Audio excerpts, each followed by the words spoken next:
have on. So we use keurig.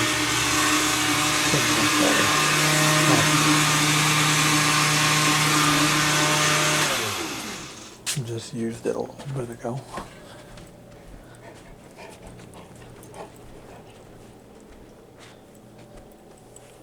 Here's my cappuccino with milk froth in it. It works pretty good after I figured out how to use it.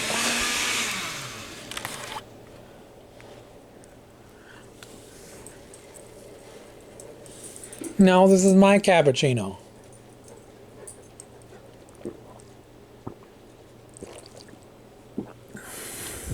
But yeah, I'm going to stop it right here. Please like, please subscribe. I'll talk to you guys soon. Have a good day.